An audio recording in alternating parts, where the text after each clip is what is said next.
জিলহজ মাসের যে কয়েকটা আমলের কথা বললাম, আমি সংক্ষেপে আবার আমলগুলোর কথা বলছি। 1 নম্বর আমল হলো খুব বেশি বেশি করে জিকির করা। কি কি জিকির করব? নবীজি সাল্লাল্লাহু আলাইহি ওয়াসাল্লাম বলে দিয়েছেন, লা ইলাহা ইল্লাল্লাহ, আল্লাহু আকবার, আলহামদুলিল্লাহ। এই 3টা জিকির বেশি বেশি করা।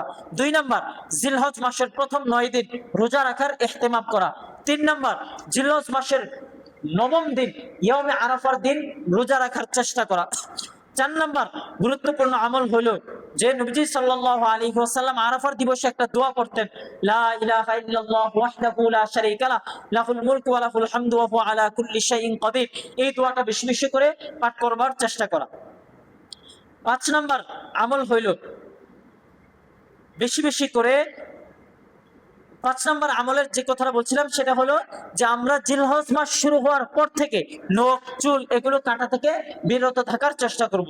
6 নম্বর আমল হইল জিলহজ মাসের সবচেয়ে গুরুত্বপূর্ণ যে আমল সেটা হলো আল্লাহর জন্য কুরবানি করা।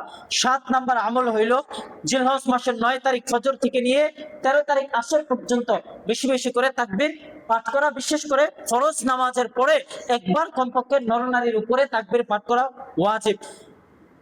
8 নম্বর আমল হলো যে হাজী সাহেবদের খেদমত করা। আল্লাহ তাআলা আমাদের সবাইকে এই কথাগুলোর উপর আমল করবার তৌফিক দান করুন।